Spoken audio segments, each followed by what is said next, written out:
If you're a facilities manager at a university, you know students rely on the cafeteria for breakfast, lunch, dinner, and the occasional late-night snack. So when a dishwasher breaks down and dirty plates pile up, the mess hall can turn messy in the blink of an eye. Enter Grainger. With over 1 million industrial-grade products and fast delivery, the product you need now is never far away. So you can turn that dishwasher back into a lean, clean washing machine. Call, click Grainger.com, or just stop by. Grainger, for the ones who get it done. Blog Talk Radio. Good evening, everyone. This is me, Jonathan Alexander, and I'm here to host our show, Life, Laughter, Happiness. Today, I have my co-host Barbara here with me. Are you there, Barbara? Yes, I am. Hi, Johnny. Are you How excited are you? about our guest today? Oh, my gosh. So very, very much. Did you know that our guest is Motown royalty? Oh, really? So you did not know that, huh? No, I didn't know that. Yes. I bet all the listeners are wondering who we are talking about. So go ahead, Johnny, and tell them what series we're doing today. The Playboy Playmate series. Yeah. Elan Carter, Miss June 1994, is Motown royalty, and we have her here today. Plus, she's a very good friend of mine. We go way back. So welcome, Elan Carter. Hi, Barbara. Hi, Jonathan. How are you guys? I'm happy to be here. I'm very excited. I am so excited to have you because we always get into some really good conversations. We're playmates from the 90s. I was 92, yes. You were 94, and all of those playmate sisters usually, I don't know if you use that term, but I love the playmates, and we worked together, and we had a different time with Hef, the mansion, the company, everything. Yes, and I want to get all into that. And it was special, and I think it is different than any other decade. What do you think? Well, I know that when, we have a group of playmate sisters, and certain girls kind of gravitate to other girls.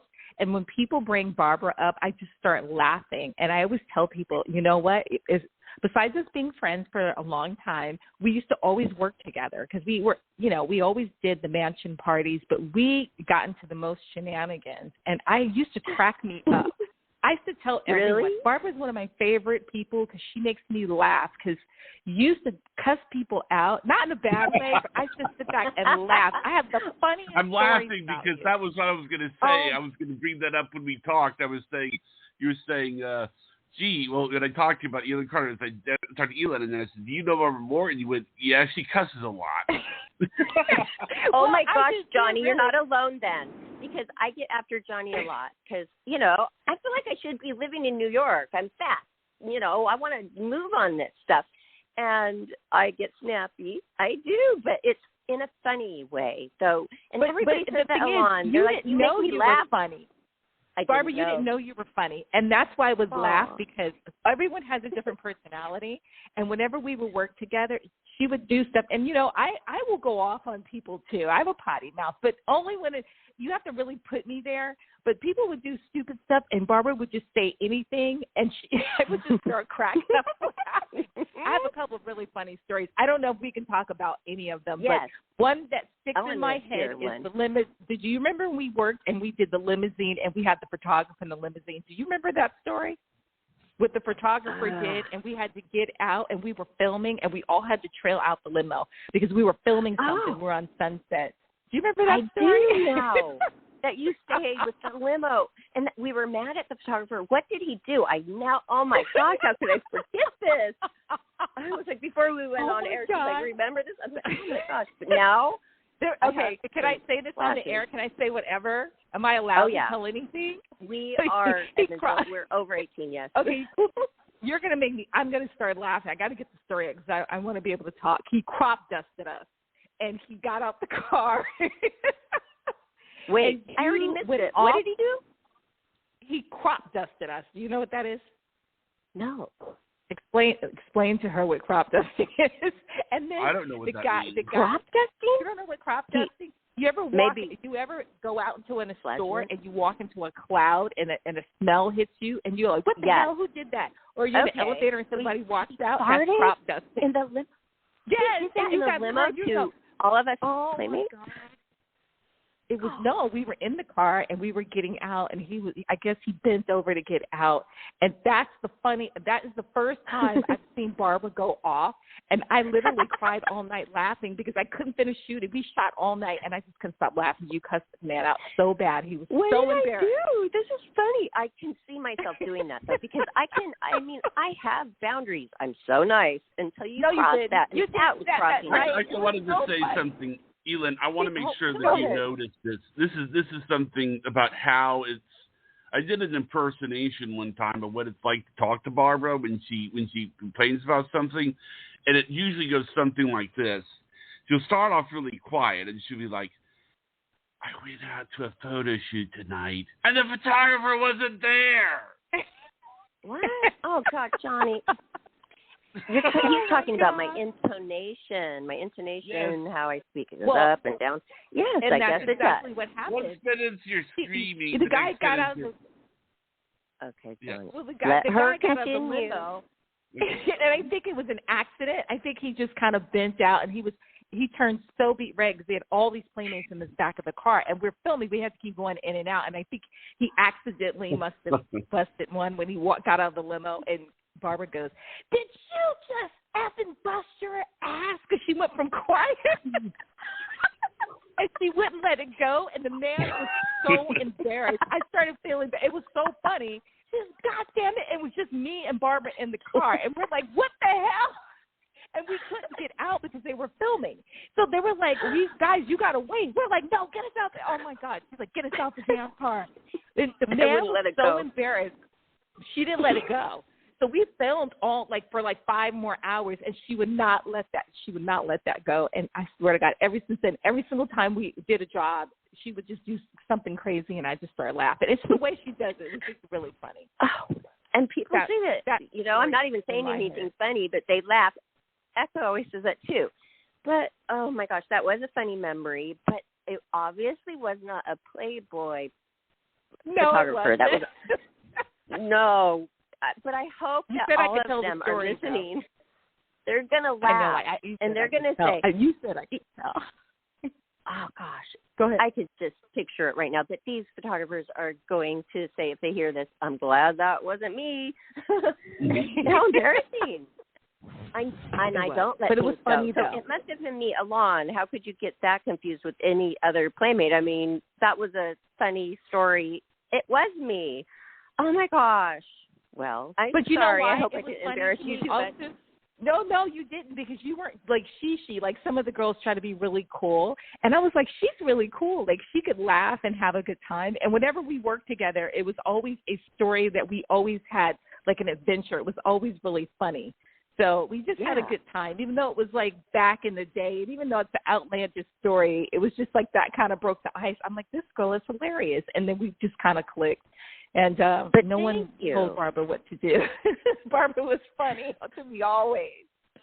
So then Johnny now doesn't feel as bad. I'm not singling you out, Johnny. It's just, that's my personality. And deep down, I am a nice person. But I just want to say that the 90s Playmate, just how you started out talking about, it's always work. It's always Playmate promotions, and we are modeling and acting and going on castings. And I'm sure you've heard about the A&E special or have maybe watched some episodes. But, hey, there was not that option. For me, we were we were working for Playboy Enterprises. I thought that for a long time. I was thinking that it was completely separate than Hef.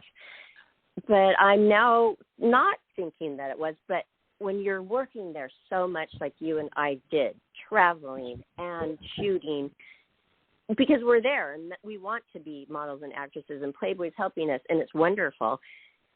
And it was different. I'm not relating so much to the problems with Playboy that those other women had because, I mean, we were working. I felt like they really we also us. came out during. You were valuable. We worked all the time. We were always on the airplane, which was exciting. We were always going on interviews, and we actually were doing a lot of radio stuff back then, and we're doing TV interviews. But we also were in the 90s where he was married to Kimberly.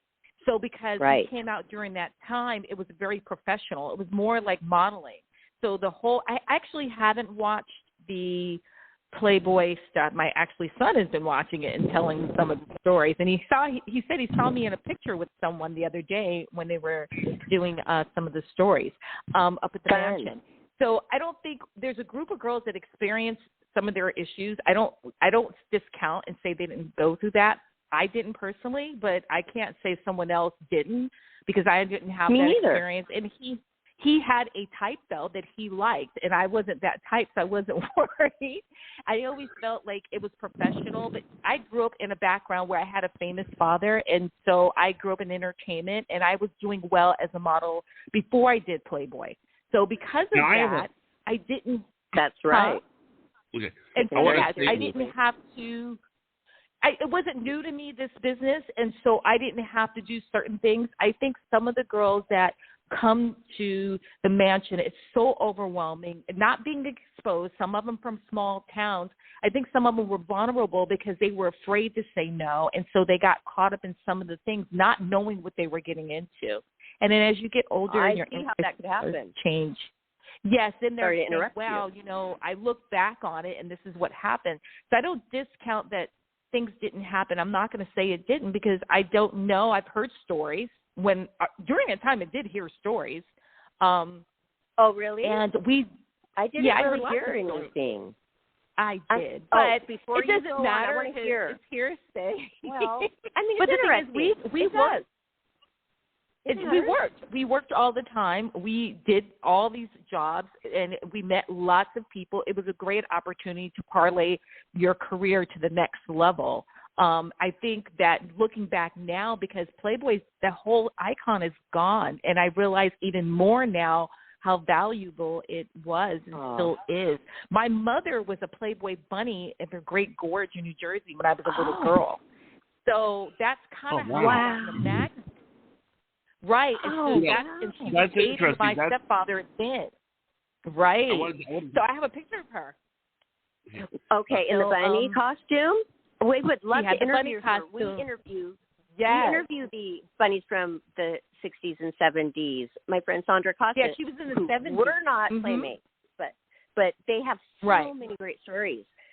Oh, I would love to meet her. So I remember what color did she wear? Girl.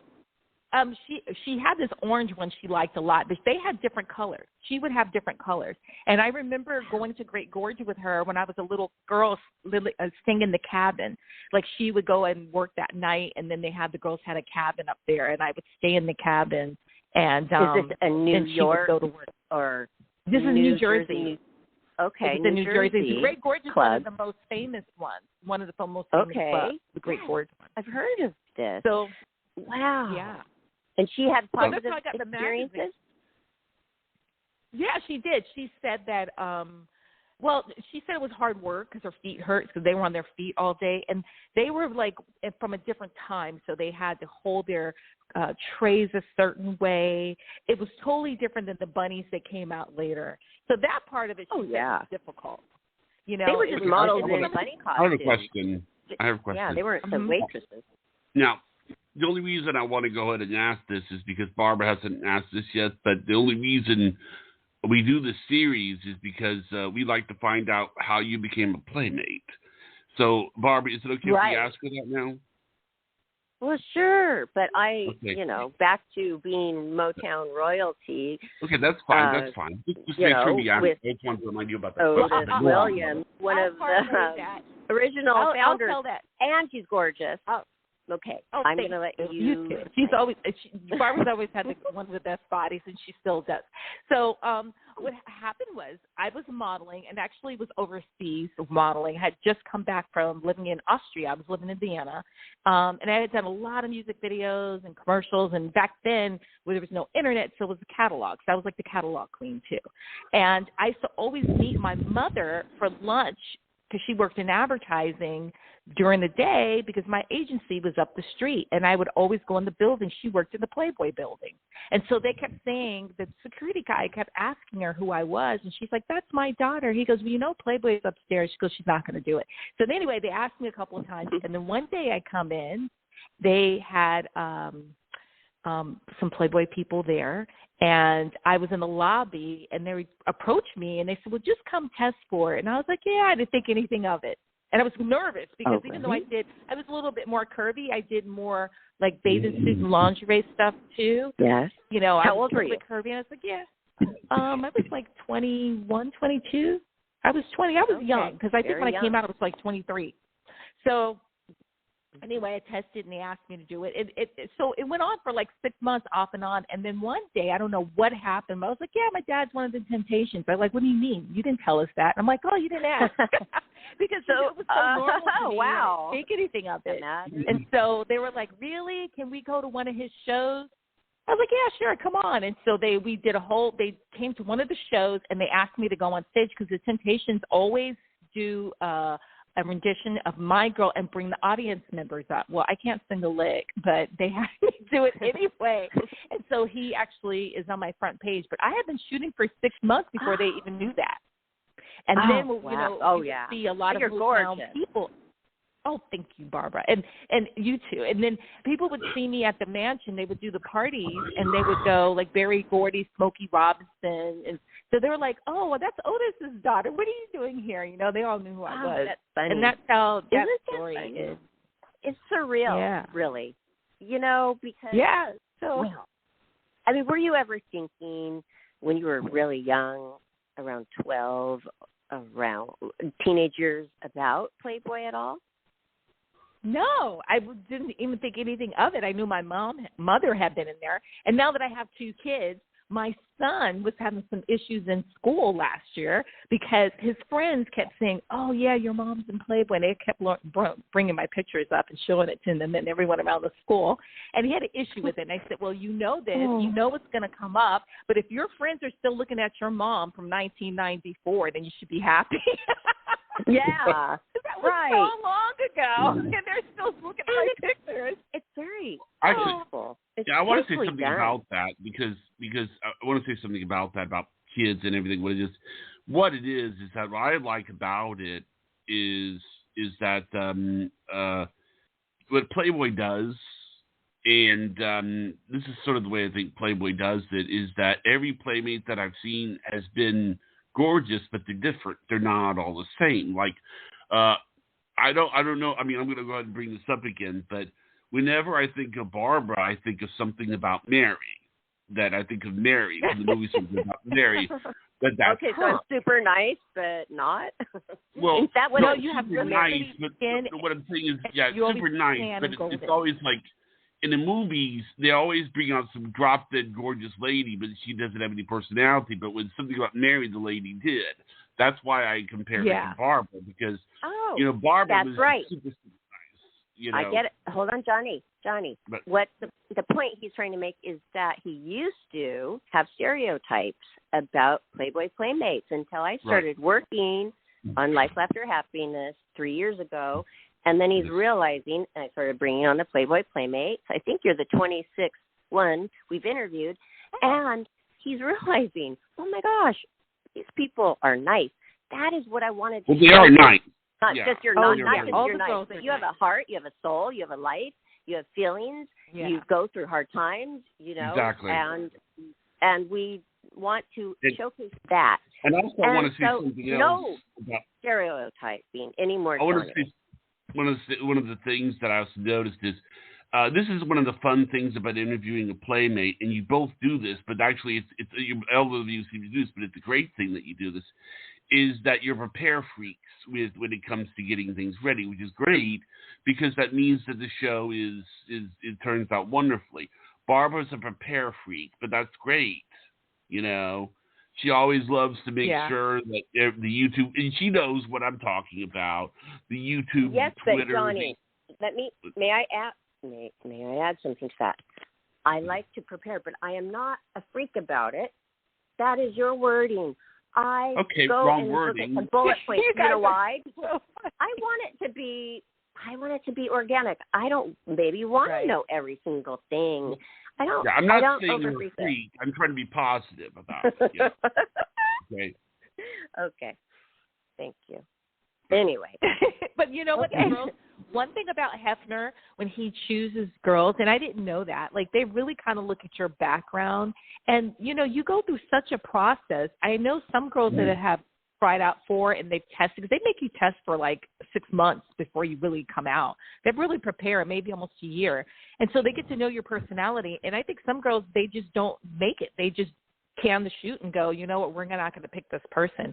And I now see that's because a lot of it has to do, he wants the girls to be attractive, beautiful, wholesome, sweet, and have interest in other things too.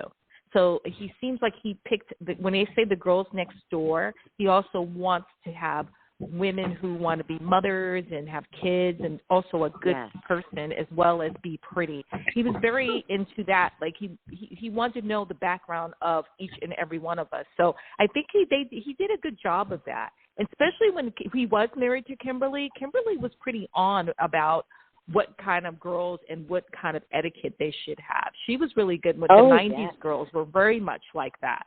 A lot of them were very classy.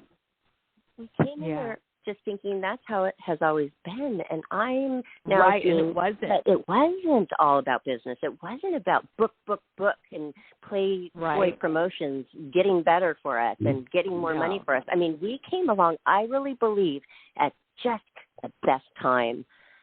Really, if you look at how you know the what magazine also was doing. But also, too, like just to have a story, the Playboy Mansion, the stuff that you hear that has gone on, basically it's the girls that have not been able to get in, but they always has a lot of friends, and they have friends, and they're like, hey, you want to come to the Playboy Mansion? You can meet Hef. And all the girls are like, yes, I would love to come and meet Hef. And so they're in hopes that they will get in the magazine. And when we're there, we're just basically working. We would give people tours of the mansion, but it's all the other girls that are available for them for whatever reason they wanted. But the girls that were actual playmates, we would take you on tours and talk to you. And then we're like, okay, it's now 12 o'clock. It's time for us to go home. We check out. Like, we're checking out the clock and we leave. So, yes, that was a job. All the other shenanigans. It was a job. But the shenanigans really went down for the women that really wanted to get in. I mean, that's really kind of what happened. You know, unfortunately, they're like, oh, I want to get in. Leverage to use. Hef had a lot of leverage with that, but I do remember right when he broke off with Kimberly that he did come on to some Playmates, including myself. Nobody has even wanted me to elaborate, which is funny until now all this is coming out. But I never had it wasn't bad. It wasn't horrible. He didn't force me to do anything, but he did try a few Playmates. But then I think he realized, wait a minute, there's all of these 18, 19, 20, 21-year-old girls who just love me, who just want to be around me. Do you think that he deep down was thinking, I do have the leverage with holding the Playboy Playmate title over their head, or did he really kind of get confused and wonder, do they really actually like me for me? He's a man. He doesn't care. I mean, you ask any man everybody wants to be Hefner. I don't care if you're green, purple, orange, blue, or Martian. Everybody wants to be Hugh Hefner. At some point, some man has put on a robe and some slippers for Halloween or pretended like he was Hefner. I mean, you know, the whole icon of it, I think at some point he's like, I just know I can do this. I don't care whether they like me or not anyway, and I'm just going to have fun. And he just had the life of every man wished that he had, you know. And now it would be a different time. It would be a Me Too thing.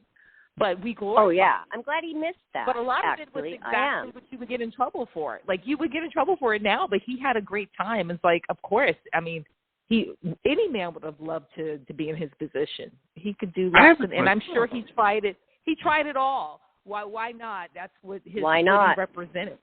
Yeah, he represented sex, so he's going to try everything. I have a question for you. Agree with that he should have. Go ahead. One of my sorry. Do I go on, or do you want to go on, Barbara? Yes, go on. Go ahead. I'm sorry. I didn't want to cut anybody off. No, one of my favorite shows of all time is Seinfeld, and I just so happened that I just checked your IMDb, and you were actually on one of my favorite episodes. Oh, really? Because this is the thing. One of the things that I love about Seinfeld is that Seinfeld tends to take something that's socially understood to be true, and then they reverse it. And this sort of falls into play with the episode that we're talking about. I don't know if you've seen this episode, Barbara, but there's this guy named Jimmy. The problem is that Jimmy talks about himself in the third person. So it's confusing. And it's Jimmy dribbles the ball. Jimmy slams the basket. Jimmy goes for the shot. Okay. Jimmy hurt. Funny. And oh my gosh. Have you ever seen that episode, Barbara? Probably, because I watch it all the time. You probably didn't know it was I'm me. I'm going to go watch it. She didn't know it was me. The episode. The Jimmy. Okay, it's called the Jimmy. Yeah. I looked at your IMDb and I saw another preview for a show, a movie that you did. And I love IMDb now that they will tell you, okay, it's being shown right now on Prime, and here's a trailer, and you can see the whole movie and see your part. You can see the whole movie. I love that. There's another and movie. We're going to get into what you're doing as far as we're going to get into what you're producing, but let's hear more about your part on Seinfeld, because that is the prime time show, out there at the time, so the funny. biggest one. That's not easy to get on to. No, first of all, when I auditioned for it, you know how you want. I remember going on so many auditions. I'm like, God, I want this one so bad. And that particular episode, I didn't really ever watch Seinfeld. I knew it was popular, but I never watched the show. So I went in and I was like, oh, yeah, whatever. I didn't think anything of it, that particular one. And they're like, oh, no, you got the job. So I was so excited. Everyone's like, oh, my God, Seinfeld. I'm like, what are you talking about? I've never watched the show. Anyway, I did the show. He was great. He was so much fun. And at the time, I drove a purple Porsche. And he had an obsession of Porsches. He had a collection of them. And he kept asking, who has the purple Porsche in the lot? I guess he saw the car because it was very different looking. I don't know if you remember, Barb. It had a purple top. And anyway, he started talking to me because I had this. Right, but it was like amethyst. It wasn't Prince Purple. But anyway, he started talking to me, him and his friend, because I had this Porsche. And so the whole time, the whole week we shot the show, they hung out with me. They were so down to earth. He was never pretentious or anything. But also, too, I think I was very relaxed and calm because I really didn't know him because I'd never watched the show. So I actually remember him being so kind and so fun. And that was one of the most fun shows that I did do. There's another movie that I did and I actually haven't put it on my IMDb. I did a movie with Matt LeBlanc before he got Friends. And it's so funny. I played his girlfriend on this movie, and he wanted to get this agent, and he couldn't get in the agent. And I was like, I'll take you in because you're doing this movie with me. So I took him in. They signed him right away, and he got Friends. Oh, wow. Isn't that a great my story? gosh. And it's so funny. I ran into someone that knew him one day, and he's like, I'm going to call him. I was like, call him and see if he remembers me because I got him his agent, and he got Friends right after that. And oh my gosh, you're somebody that the movie didn't come out. People need to know. I will ask you a favor right now. Okay, I know that Seinfeld. Jerry will remember you because of you and the Porsche. I would love to get my cover October 1993 that I was on with Jerry Seinfeld of Playboy, autographed by him. Do you know it's the second most popular cover ever, and it's going for $10,000? Yes, and the 7 Playmates were on it. Well, one of them didn't become a Playmate. I don't even know her story. But, yes, do you know that cute cover that he's talking on a phone booth, and we're all stuffed in there? Yeah, yes. I remember that one.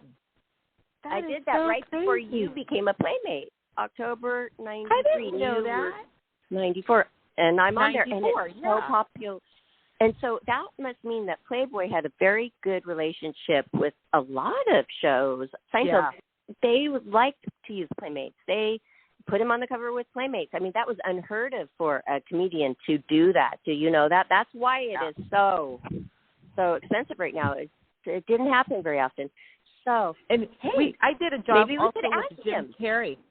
I know we should ask him. I did a job right after that with Jim Carrey with Rebecca Ferrari, and they used a lot of Playmates for something that Jim Carrey did. We did that with you. We did it together. I did that with you. You know, I forgot that.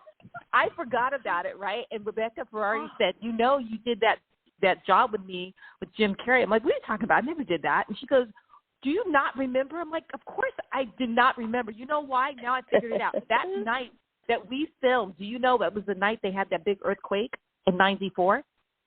That day shot I totally forgot. How could I forget that? I was traumatized. I totally forgot I did the job. I didn't even remember that. But there was a lot of comedians. I mean, that's one thing. We had so many opportunities with really big stars, and they were all so kind to us.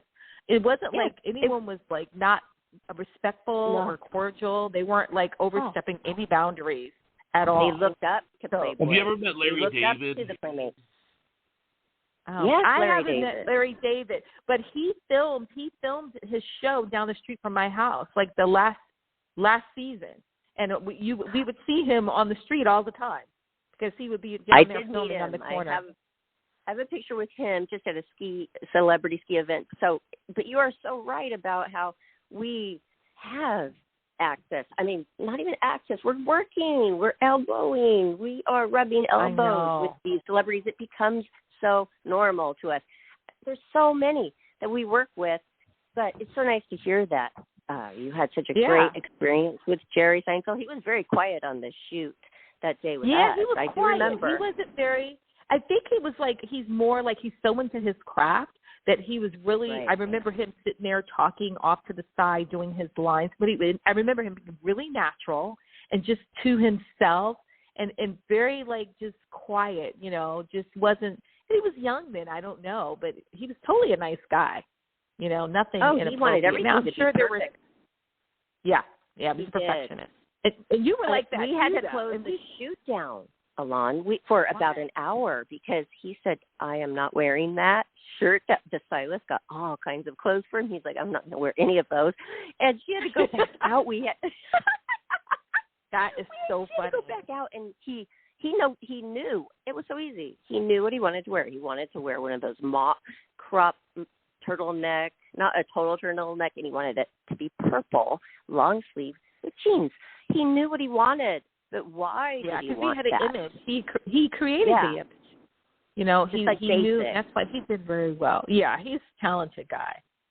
He knew what he wanted. And then they chose me to do the little on the side when Life magazine came to, film this and take pictures of him on the shoot at the studio.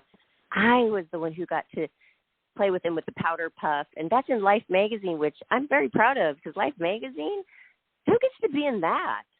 Barbara, you worked all the time, and you're funny because there were so many pretty girls. You were like stood out because you're hilarious on top of it, and people like your personality. So, and that's a lot of it. Like people they know when someone walks in a room if they like their vibe and they have an it factor, and that has a lot to do with your energy when people are drawn to you. And have liked that, and that did like for the enterprises.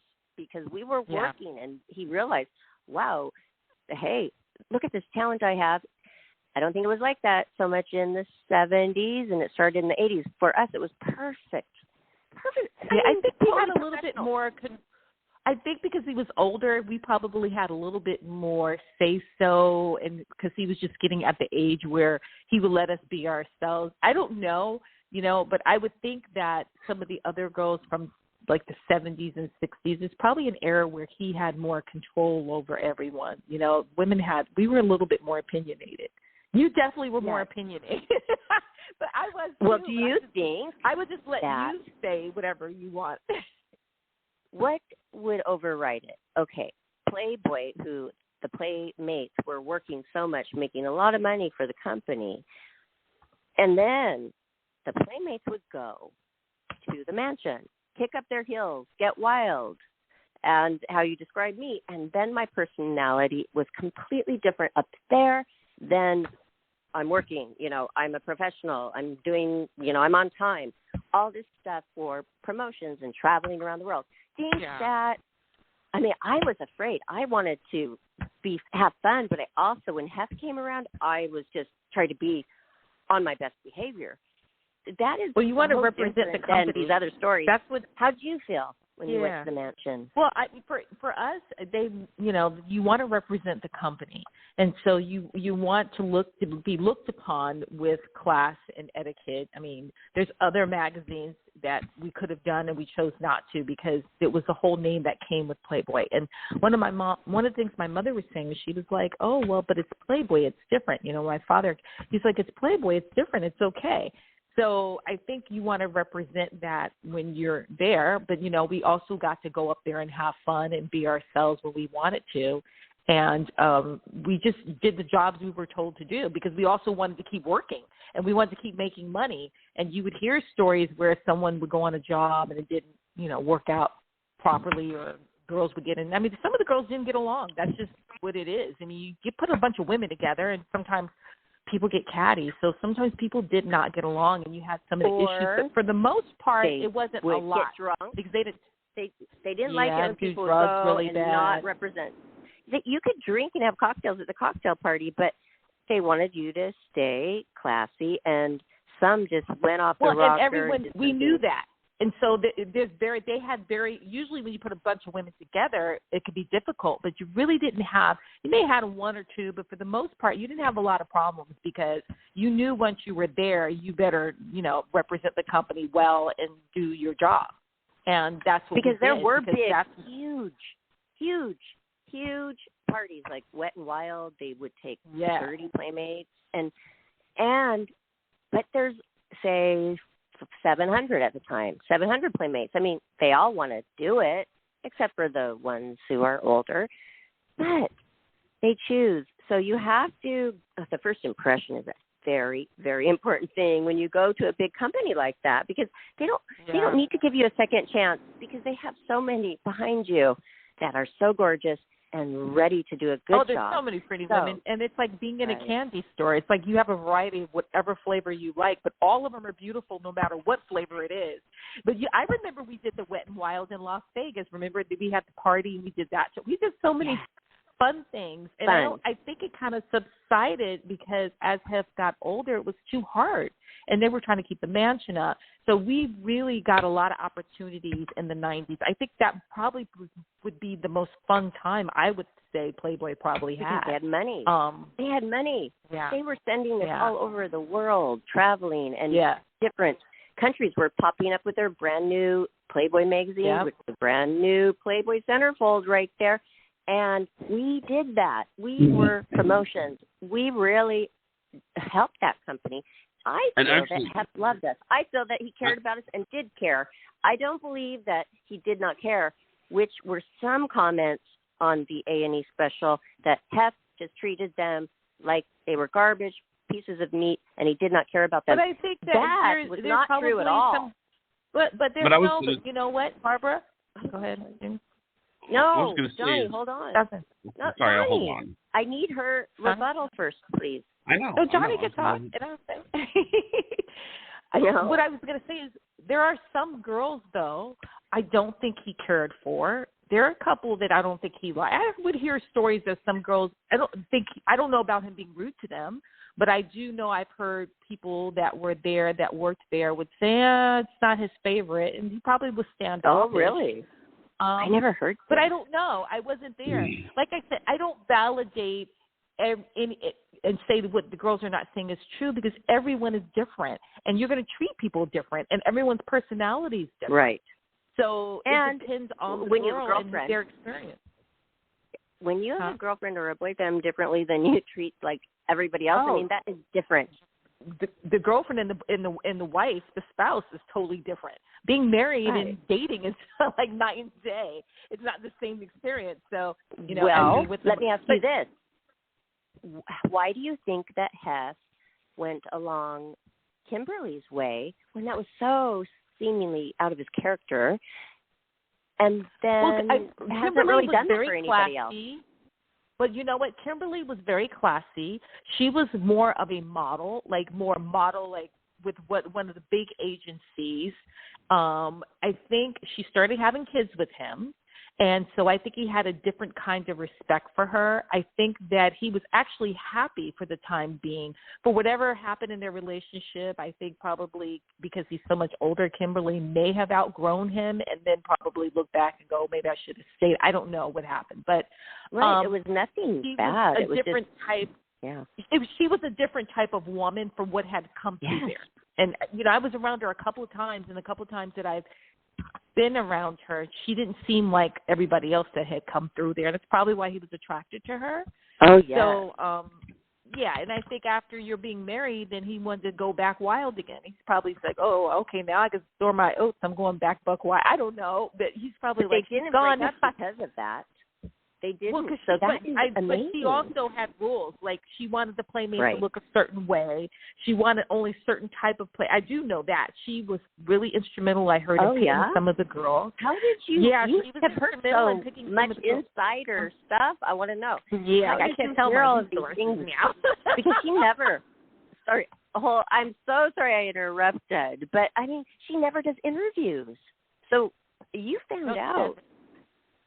You found out. Well, you know what I'm saying? I was around a couple of times, and I was around that kind of clique and circle, and I knew people that knew her well, and so I just would kind of listen what people would say about Julie Cialini was very close with her. No, but I know she was really close to her, but I never heard any stories from Julie. I'm talking about people that knew, that worked, and that was friends with that's not a bad story. Saying is not a bad story that you heard that that Kimberly Hefner wanted playmates to carry themselves in a certain way and very high, in a very high standard. That's good. I just think that after they were married is probably when, he started getting the girlfriends again and having a good time. I don't know why they broke up personally, but, that's probably when he said, okay, well, I'm not married anymore, and now I'm going to have fun. So the other girls that are complaining are probably having different experiences because it might have been right after he got divorced. And he's back to having a good time. So he probably went back to the 60s and 70s. Right. I mean, doesn't everybody have a right to say, this is what I want. If you would like to join me in what I want, fine. And for some odd reason, Kimberly, maybe they both, they both wanted it because he's a romantic deep, deep down. Can you imagine all of the conflict? Maybe he had conflict going on in his mind. All these gorgeous women that wanted him and this gorgeous woman that he was in love with that said no. I mean, wow. They were married a long time. I think I'm going to say this. I'm going to jump in and say this because this is something I want to comment on. I think what Hugh Hefner did, there's a couple of things that I'm sure we can all prove. Hugh Hefner never forced anyone to pose for the magazine. He never forced anybody to do it. So obviously he must have had a good enough relationship with them to ask them to do that, and the fact that there's too much of a track record of him treating people good. Like, for example, it's not just Barbara that he was nice to. I mean, he was nice to Priscilla when her daughter's been on the show, so I'll go ahead and say her name. But, he's probably met Priscilla a few times. And, there's a track record. There's too much of a track record. Yeah, but what are you saying that they're saying wrong, Johnny? Okay, what are you offended by that they're saying wrong about Hef? I'm not offended by anything. I think I'm not offended by anything. Fine, no, I'm not offended by it. I'm just saying that I believe that he's a nice person because his track record for being nice is too great. That's what I'm saying. Yeah, but what if you were his girlfriend at the time? Maybe he said, look, I don't want you to cut your hair off and look like an old lady. I liked it long, okay? Now I am mad.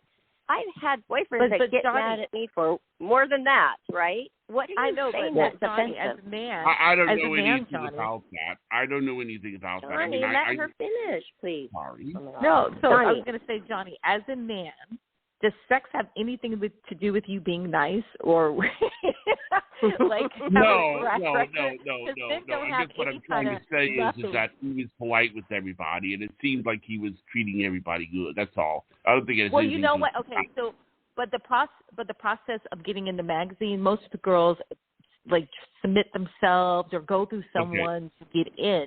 So they've gone through a process before they even get to Hefner. And then he kind of they're asking Playboy. Hef isn't asking them. They are contacting the magazine. Right. So it's not like once they get there, he has to talk them into it. And Johnny still thinks this, Elan. Well, I think that what happens is there's a process to get in there. And then supposedly, and I think a lot of people, it comes into play, he has a final approval, yes, I like this girl, she could get in, or no, right? Because you do the test shoot, and do a couple test shoots. So he approves who he likes, who he doesn't. Okay. You get to Playboy, and then it's so overwhelming to see this mansion. It's fascinating. And then once you do, then the girls are like, oh, my God. And so it's like a starry-eyed girl who comes to Hollywood. I don't put it to defend anybody. I just. Oh, no, it's not offensive. We're just telling you how. No, it's not how it works. And then the girls. Yeah, we don't want a bunch of explanations. We just want to hear Elan. Yeah, I want to know, Elan, what was your relationship with Hugh Hefner personally? Oh my, he was nice to me. He was always nice to me. I went out to dinner a couple of times with mutual friends with him and Kimberly. Really? And he knew I was Otis's daughter, so he was a Temptation fan. So he was always really nice. Like I didn't have any bad experiences at all. No, I did. I wouldn't imagine you would. He never was weird to me. He never said anything inappropriate. He was always really nice, So I didn't think so. But I mean, you were saying you were around a few times. Going out to dinner with Kimberly and Hef and a group of people isn't just around a few times. And not many Playmates went out to a restaurant with Hugh Hefner. Well, I have a friend who was very good friends with him at that time, and so it was only a couple of times. They probably don't even remember, but and so they were always really cool. It was totally separate from Playboy, but they'd be like, she's Otis's daughter. She's a Playmate. He goes, yeah, I know she is. I don't know if he remembered me or not, but he was always really nice. That's so funny, Elan. Because I did that kind of thing too myself. I introduced myself to Hef probably a few months after I already was Miss December, and he's like, I know who you are. But you wonder sometimes because you're working so closely with Marilyn Grabowski, you're starting to think that she's making all the decisions, but she wasn't. Hef overseed and made every final decision with all of the. He made the final decision. She's the one who got us in. Like Marilyn's the one who saw me in the building going to lunch with my mom. The security guard called Marilyn down and said, "You got to meet this girl. She keeps coming." Yeah, he kept saying, "You got to see this girl. She comes with her mom all the time, and I want you to see." Because he kept asking, "You want to go up to Playboy?" I was like, "No." And Marilyn was in the lobby, and that's how. And this was in Hollywood. On Sunset Boulevard? On Sunset. Mm-hmm. That's when and your mom was. Your mom was working in that same. She worked in advertising. Yeah, my mother was in advertising. She was a media director. She ran one of the companies that was on the floor, and Playboy was above it. And that's how I got in. And then when they found out my mom was a Playboy bunny, they were laughing. They're like, "Are you kidding? You got to be in the magazine. Your mom was a bunny," because they didn't even know. And then the Temptations, and then later, after you were already shooting with Playboy for months. Oh, you just dropped that. You're also, your dad's one of the Temptations. Right. And they're like, "Oh, really? How come you didn't say it?" I'm like, "You didn't ask me." But it was it's so inspiring. It was normal. Yeah, but it was fun. Yeah, like I look back on it now, and it was such a good. We had so much fun. We did. I forgot we did the Wet and Wild show. We did so many shows, and we always had like some shenanigans. What? I know, but that's your centerfold. Your centerfold, when you have more of an edge, like a theme, like the temptation. It's more memorable. Like I had the soda fountain thing. They did something completely different before, and Hef didn't like it. And then I got to do the 50s thing, which made it memorable. Okay, that is important, because if you look through all of the, I don't even think there's 1,000 Playmate Day in the world. So that's a special sorority. If you look through the Playboy Centerfold book, there's so many that are just in beds. I mean, that you've never even seen or heard from or don't know. Huh? Yeah, that's true. I just thought that because we had that era, and so we kind of, because we got to travel a lot. It was a group of us, so we kind of became Playmate sisters because we kind of got to work together all the time. So our relationships were different. I don't know, were the girls doing promotions like in the 60s and 70s? I don't even know if they were doing that kind of stuff. That a little bit. A little bit. They started in the 80s. A little bit like they had late an 70s. But it wasn't like that. It wasn't this very powerful Playboy Playmate promotions agency where we were booked out to clients where they tripled, like was the agency. high the number. I mean, we were making so much money just to show up for 2 hours at their company party and sign autographs. I know, that was so much fun. You know what I would like to find? You know what would be interesting? To find some of the Playmates, even though they're older, that were on the Playboy plane. Remember the Playboy plane back in the day? Jet I wonder what went on there. Sandra, I want to hear those Sandra stories. Costa. I interviewed her. I'm really going to post more and share more because we need those stories. Yes, that's interesting. Well, because what are you doing? Like the Mile High Club? I don't know. What were they doing? I love the Mile High Club. Do you know that you could rent a plane like that in Irvine? Okay. Well, years ago I did this for my boyfriend. I rented a small plane, and all in the back with a curtain. It's just a mattress with rose petals on it with a bottle of champagne. Hilarious. Yes, and you go up. It wasn't even very expensive. You go up. I was like 26 when I did this for my boyfriend, and you do whatever you want to do up there for 2 hours. And turbulence. And come. It was one, and you see the sunset during sun. It's gorgeous. I mean, it's really a thing that's special. Actually, I've heard somewhere that there's a thing down for a while ago that they were talking about doing it only in space. They were going to call it the Million Mile High Club. And the thing is that I went on this mailing list and I asked everybody what they thought of it. And they said, well, you know, I would do it for free because if they paid me, then there'd be a word for it. That is hilarious. Of course they would do it for free. Okay. That is funny. Let's get on this subject of the centerfolds for 1994. The lineup, wow, beautiful. I've heard so many times from fans that the 90s were their favorites. You have so many. Oh, yeah. You have many great Playmates in your year. But and it also was like the 40th anniversary year, wasn't it, of Playboy? Yep. And it was. So what was that in your mind? Did you even, obviously you didn't even know that a Playmate of the Year title existed. I didn't. And you learned all of this as you were going through. How much did that matter to you? Well, I didn't know. You're right. I didn't know because my world was so different. And then they're like, oh, you should be Playmate of the Year. And then I realized there was a lot of politics involved with it. So I really kind of, it wasn't like something I pursued, but there's a couple of girls, and one particular who actually ended up being a Playmate of the Year, and she asked me because she wanted it so bad, and I said, listen, I know, some people that are up there. This is what you should do, and this is what you shouldn't do. And she listened, and next thing I know that she was one of the Playmates of the Year. I'm not going to name her name right now, but yeah. So this was after it's your year. Yeah, it's way after me. And because I kind of understood and realized that, with the game, it really is a kind of a game. It was really politics. I wonder what I just spent enough time at the mansion to, just hang out. Huh? But, Elan, you gave her some advice. You have to take some credit for it. I'm wondering what your advice was to this girl who did get her is to be friends with Hef's people, to spend time at the mansion. Be careful who you talk to because all the girls want that title. They're kind of competitive with it.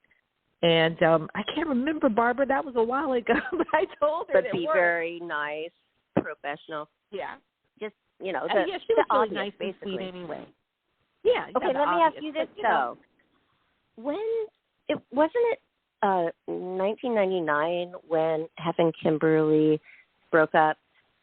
Around that time. So we had, I was there in 1992. That's a long time where it was a certain way. Yeah. When that happened, and also Christy Hefner, all of a sudden the checks were signed by her. Did you notice any shift in the company at all? It seemed a bit different. I had moved to the UK, so I was in the UK for like 10 years almost. So I wasn't up there doing all the parties anymore. It's weird because I know the boys are running the company, and I just not cracks me up, but I just remember them being little kids running around the mansion all the time. I know. Little guys. And they're like so thin, and I'm like, oh my gosh. Of course they wouldn't remember, but I'm like, oh my God, I remember they were little cute little boys running around, and now they're like totally, it's their their company now. But not anymore. It's not. I know Hefner's it's gone. company. I know. Okay. It's gone. But I moved to the UK in the early 2000s. So when people were still doing the mansion, and I moved and got married, and I started having kids, and then I didn't come back until like 2010. And then like around 2013, 14 is when I kind of started popping back up on the scene because I lived in New York for a while. So I was living away. Several good years of coming back for the parties, though, and experiencing that the later parties on. Were fun. The Halloween parties were probably my favorite. The Midnight Summer Dream party, and just actually going and giving people tours. I was just telling someone the story the other day. I gave Eminem, because I watched the Super Bowl, a tour of the mansion.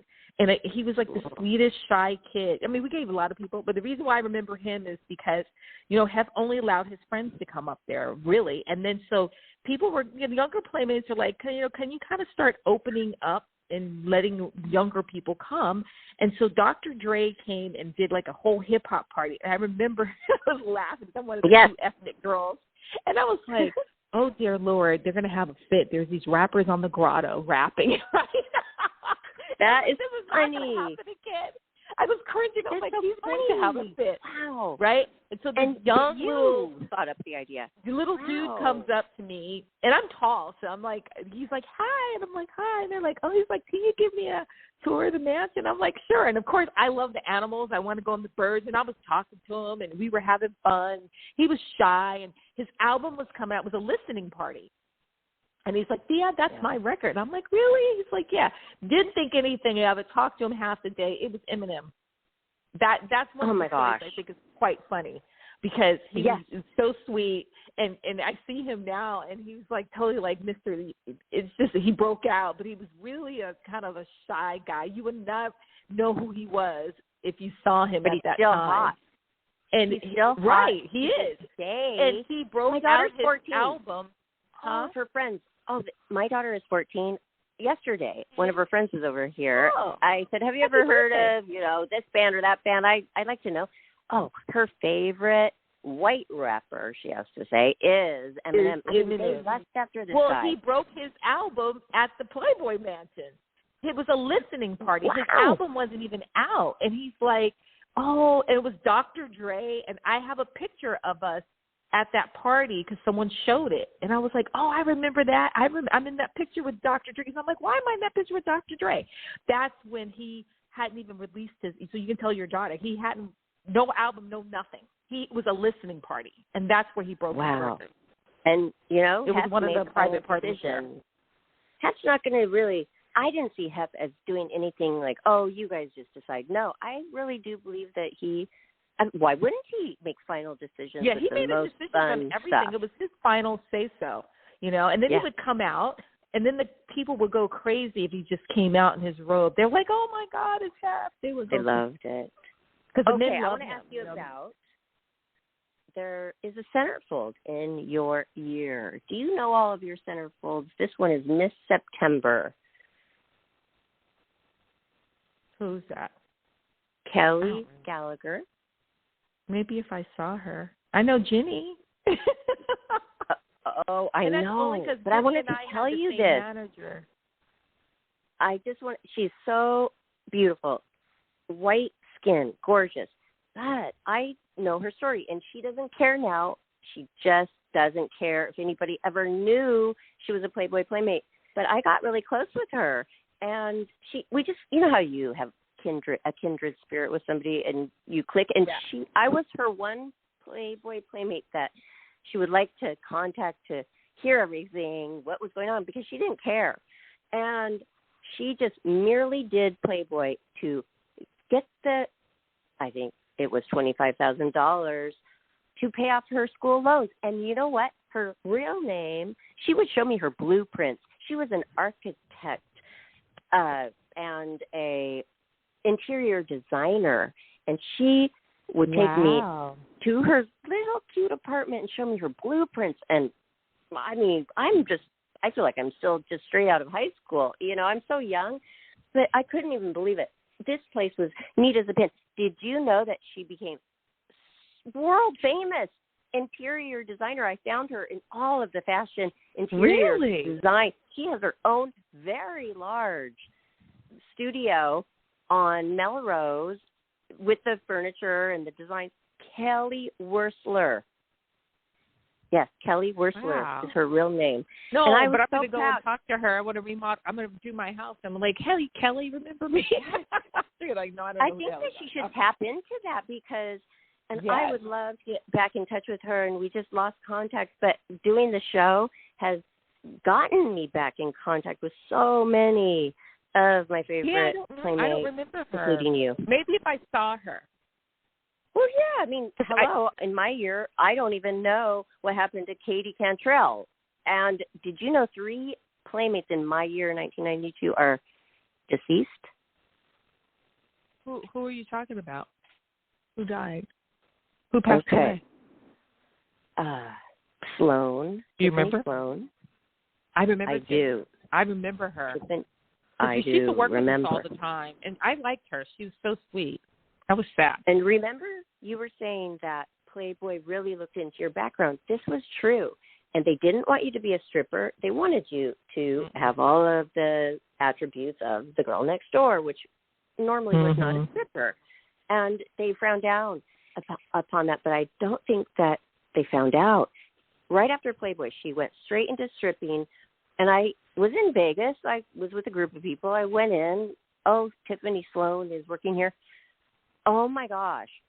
She comes out, and she's doing front handspring into 2 double back handsprings, swirling up straight down into the splits, swirling around all this water. I mean, she was a showstopper.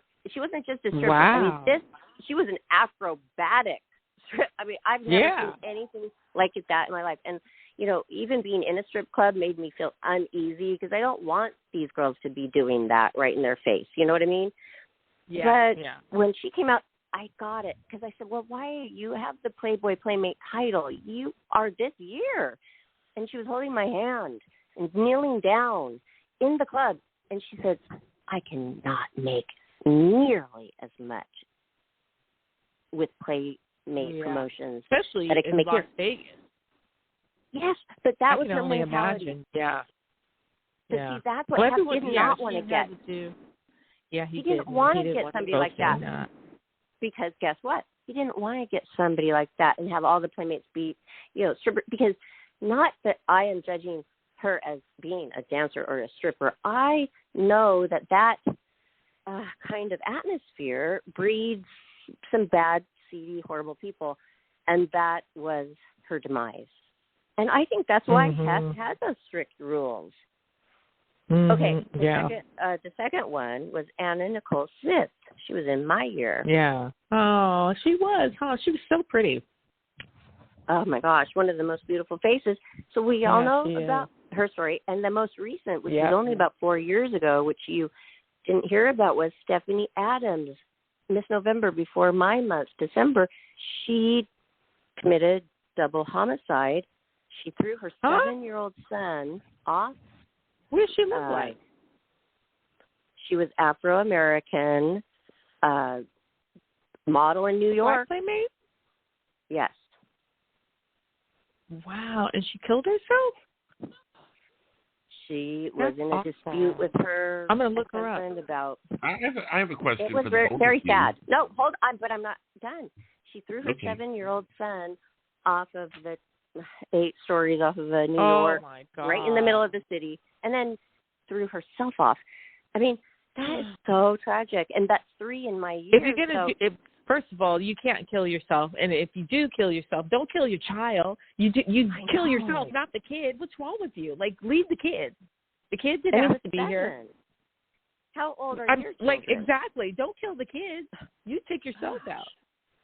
You know what's going on. They're really 7 years old. That name sounds familiar. Familiar. I do remember that name. I don't remember what she looks like, so I'm going to look her up.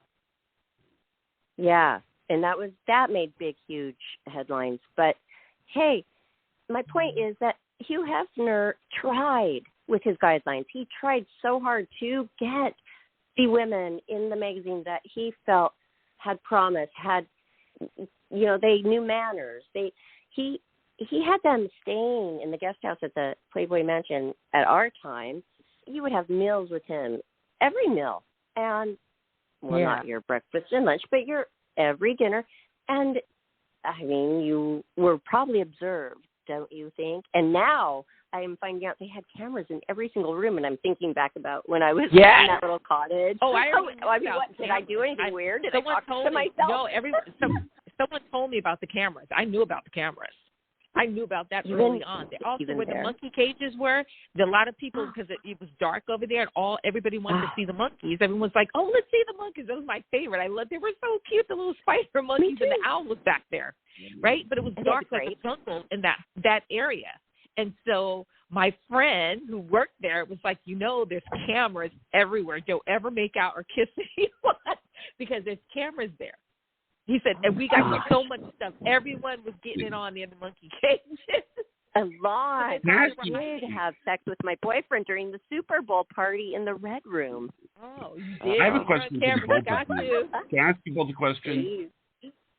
Yeah, this go. Is a okay, have you ever been somewhere where it was you and a bunch of other playmates, and then you saw a woman walk by, and all of you were staring at her because she was good looking? Women always do that. We always see the pretty girls before the guys see the pretty girls. Oh, yeah. Like a playmate that kind of blew you away when you saw her. That, Yeah, because if we see someone, we'll tell them. We'll go and approach the girl. We'll be like, "Oh, hey, you should try out for play." I mean, I've always been like that. If I see someone pretty, I'm going to go compliment them or say, "You should work, and try out for this." Has another playmate ever done that to you? Like, you see her walk by, like, whoa, the first time you saw her. What do you mean? Like, who's your favorite playmate? Yeah, that's what he's trying to get. Your favorite. The one that just you saw, like, oh my God, she's amazing. Who's your favorite? Well, when I saw Anna Nicole Smith, I thought she was really stunning when I saw her in person, because some girls were pretty in person. Some girls were pretty in the magazine, but in person they were pretty, but they were prettier in magazines. Some of the girls I met were prettier in person than they were in the magazine. Barbara, you're pretty, so you don't count. So I'm not talking about you. I think I'm a lot of things. Oh my God, so funny. And Barbara always had really pretty. She has beautiful skin. I remember your ex-boyfriend talking about all your skin regimens, because you always had really pretty skin tone, like a very even skin. You know who I always thought was really pretty was Layla Roberts. I always thought that she was really unusual. To me, she looks like a blonde. I always tell her this. She looks like blonde Raquel Welch, and I was like Raquel Welch. So she was always one that I thought was really stunning in person. There's quite a few girls that are just Naraya Davis. There's a bunch of girls are really pretty in person. The Tennysons are pretty. Yeah, everyone's just different. All the girls are pretty. Renee. And I've interviewed Naraya, which was in your year. As well. I love Naraya. You had a great year. Yeah. You have, I had a good growth that year. Awesome. Yeah. And these women had the most gorgeous bodies, but let's get back to your centerfold, because I have it opened right in front of me right now, and it's so crisp, it's so light, it's so pretty. You must be very proud, because it's straight on. Nothing wrong with you. Straight on, beautiful face. And right there. They didn't have to cover anything on you. You have little perfume bottles in the background. It's like your private little nutty area. Little thing, yeah. You know what? Okay, so white. Beautiful. Well, when we did our test shoot, we had a photographer. There were so many. Honestly, I was not happy with my layout. But saying that is because I'm a model. So I was very particular about some of the stuff they shot. And there were so many pictures that they could have picked that they didn't, that I thought were so much better. So some of them I'm happy with. Some of them I were like, oh, okay. But it came out nice. It's nice. But there was some stuff that released later. What about your actual centerfold, though? Because the small camera, yes, me too. I wasn't really modeling that much. Yeah. But the actual centerfold that they spent so much time on, though, with the that beautiful one was pretty with the white on that one. I like the lace robe because I thought that one was very classy. There were some other pictures. That one I had. And I have a really big life-size poster. I think it's in my mother's storage. I don't even have it up. When my son was like 6 years old, this little kid used to come over our house. And the kid used to always say, let's go to your mom's room and play. And it took him a while to figure it out. And this little 6-year-old wanted to go in the room. And my son comes in and says, Mommy. He goes, he always wants to come in the room. I think he's looking at your poster. We're not going in your room anymore. Those little things are funny when you have kids, because I forgot that I had this big life-size poster of me, but I kept it in my bedroom for that reason, right? And they my must son's be proud of you, though.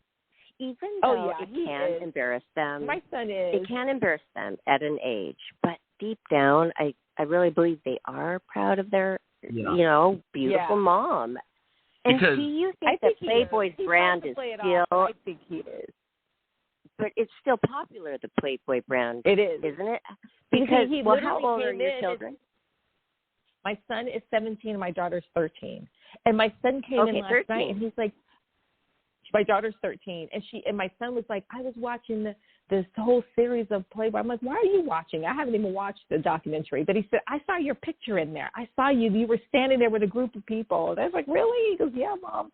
So that let me know he was happy. He doesn't say it, but he's probably like, that was my mom, So with all the stories that are on there, I know you haven't watched it completely. You've heard about it, but do you think, which I don't think so, because we were talking earlier, how he doesn't have regrets, and I feel like he doesn't feel like he did anything wrong. He told them what he wanted as a boyfriend.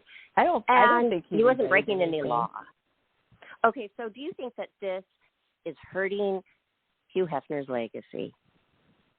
No, I don't think anyone can. Honestly, they're like, oh, wow, he did this, he did that. I mean, things are coming out, but he's gone now. Some of the celebrities that are no longer here, now is the time for people to come out. Maybe they were afraid to say something when he was still alive, or felt like they didn't have, because the Me Too thing is giving people a lot of, let them feel comfortable enough. I know some women who feel like they were abused sexually were afraid to come out.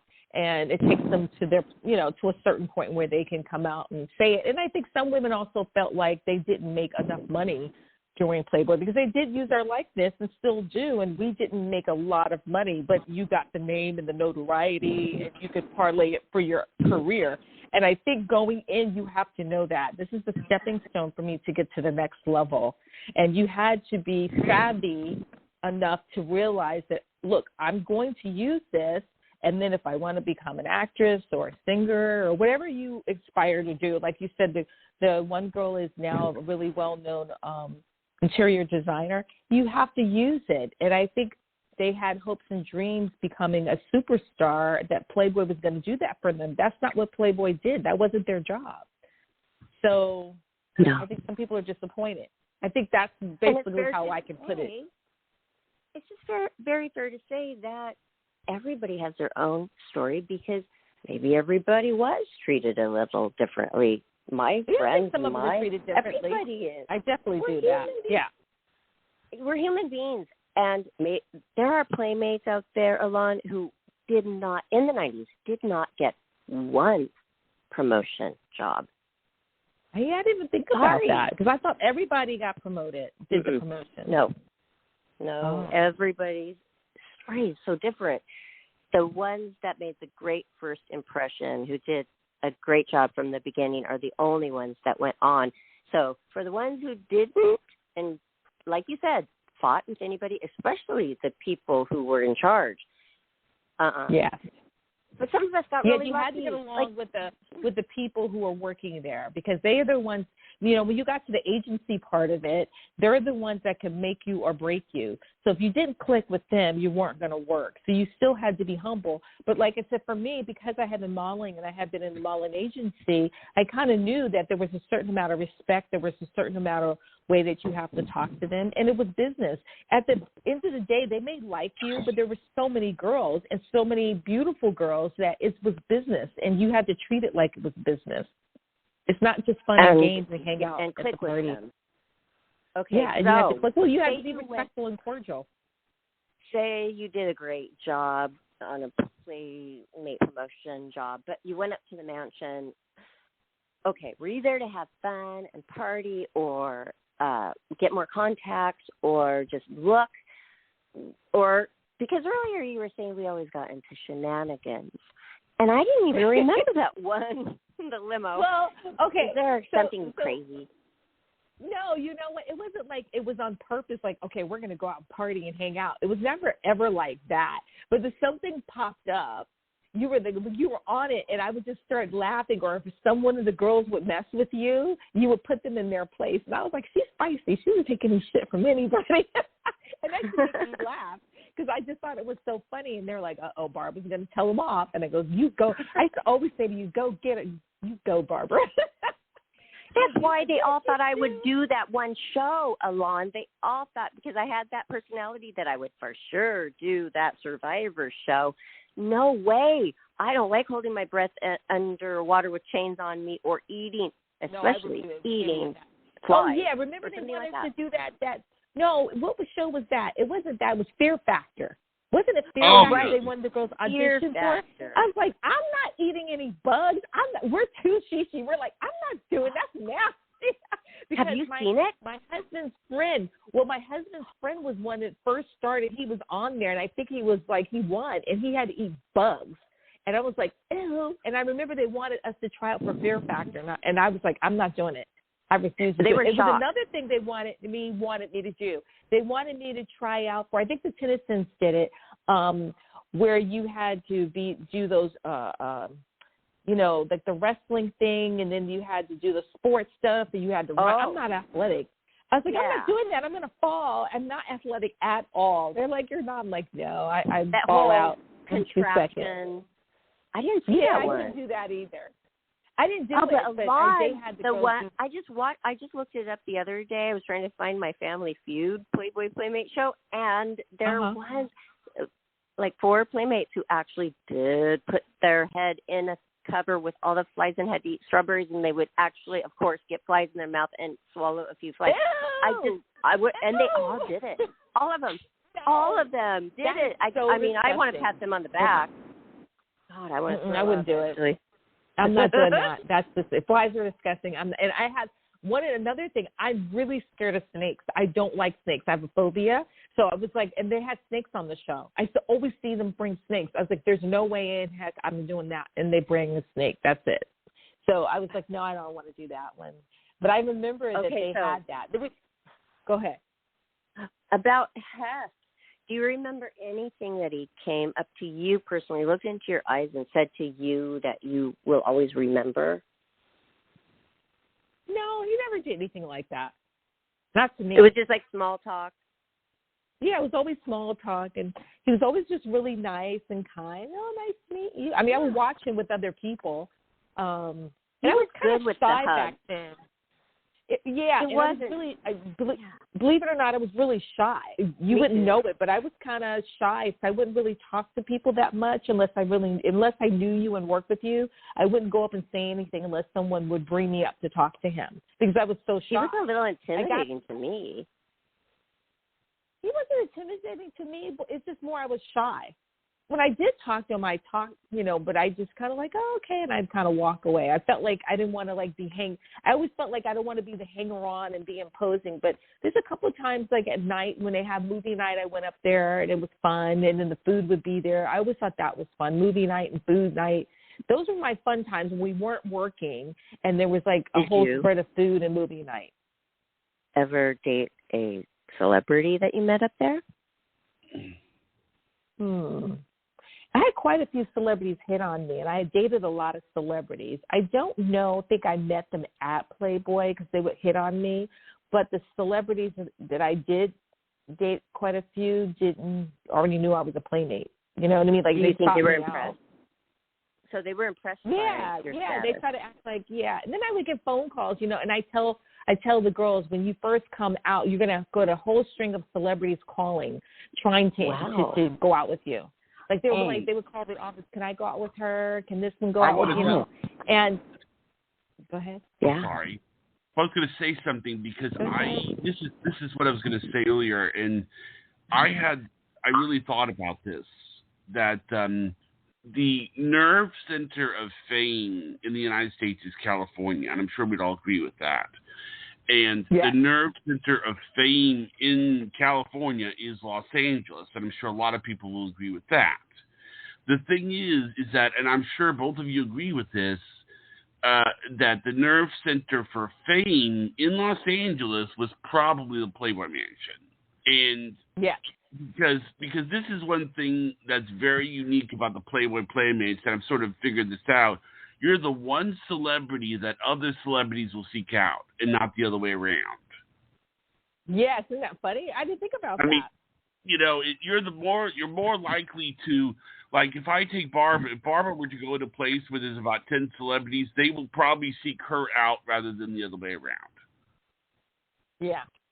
Mm-hmm. Maybe we are inviting, as the Playboy Playmate girl next door, they know that, hey, they're going to get a certain type of girl, and if they don't get a person being nice to them who's a Playmate, then they would be surprised, don't you think?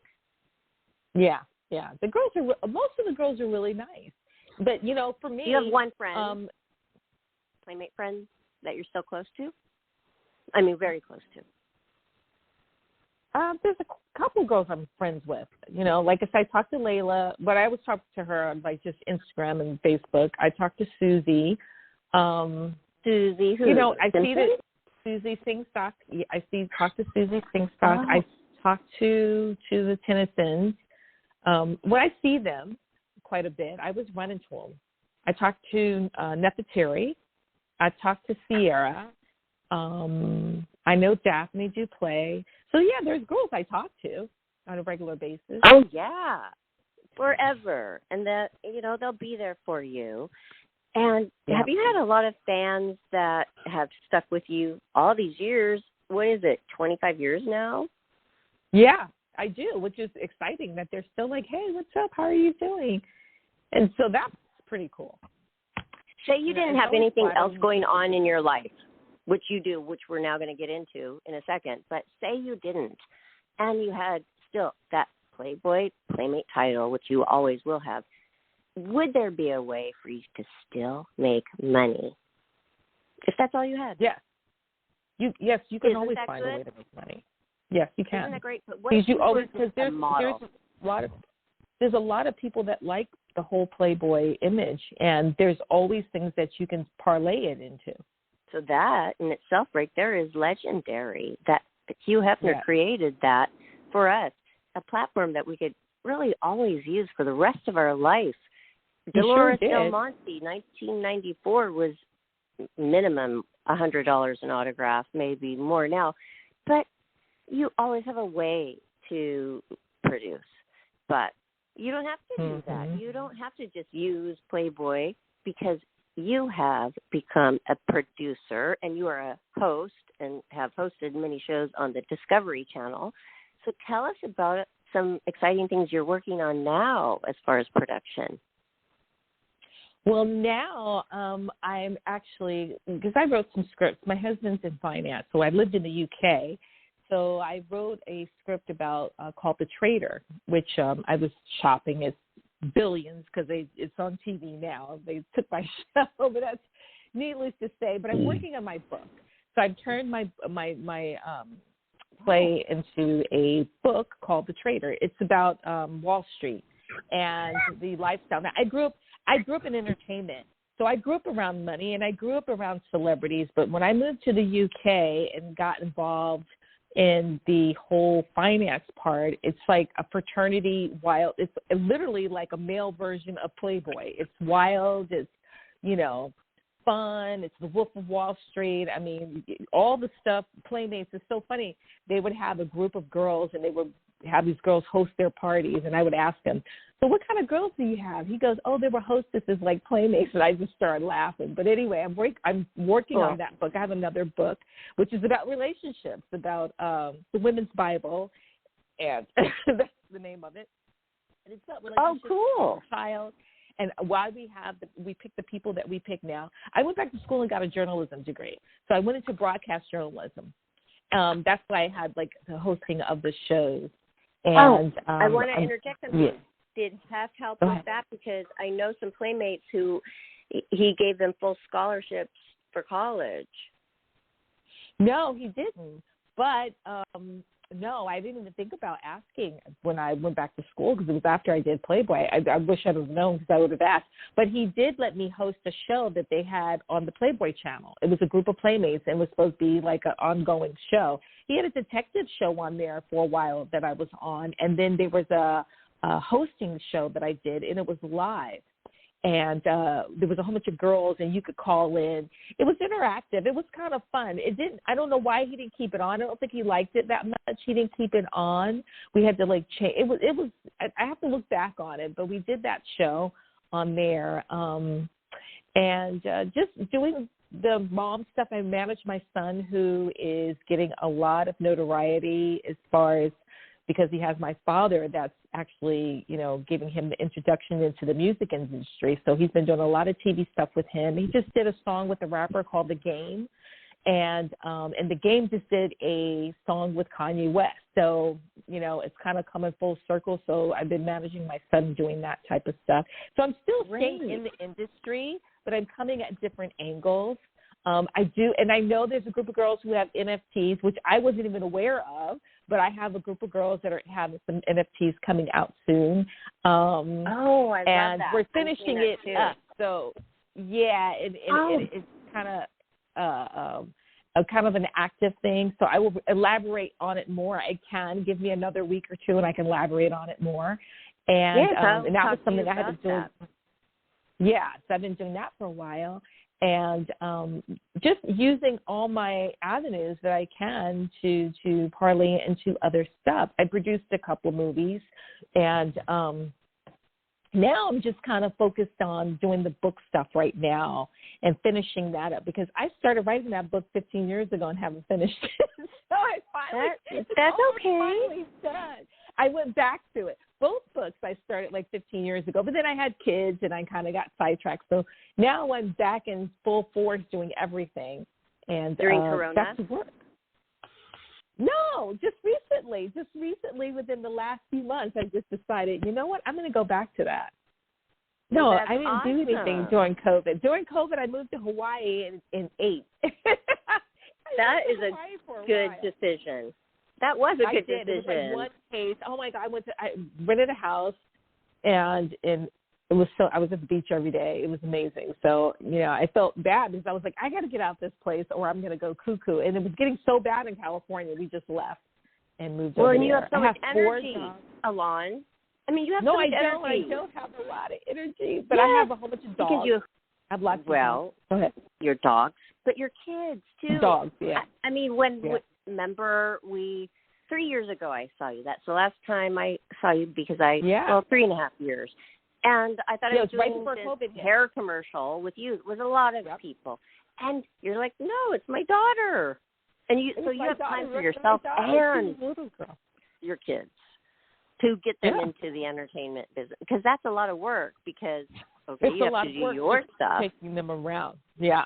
Yeah. And my daughter is not interested in it. One thing about, I'm focused on my son because my daughter is a very academic kid. super smart, very advanced to do all the book stuff. So she's not really into it as much, but my son is full force. So that keeps me really busy, and then me doing my stuff too, between the two of us. But like I said, you know, no matter what age you are and what you're doing and having the Playboy background, you can always revive your career and reinvent yourself. You just have to find what your talent is and do what you like. And if you do what you like, you'll find that there's some talent there, and you have that Playboy name to try to ride on to promote yourself. And you can do it, and that is very good advice. So, wow, It's so wonderful to hear one more very positive story about success from a Playboy Playmate. And we're proud of you. And that is one of the questions that we always ask. Are you writing a book? Or, you know, you should write a book. And you are on your second book. So that's cool. Where can we find your first book, which is titled... Well, it's not out yet. Within 6 months. It's Woman's Bible. Oh, the Women's Bible. Okay, so that one's going to be out in about 8 months because I'm reviving a lot of it. The Trader is going to be out within 6 months.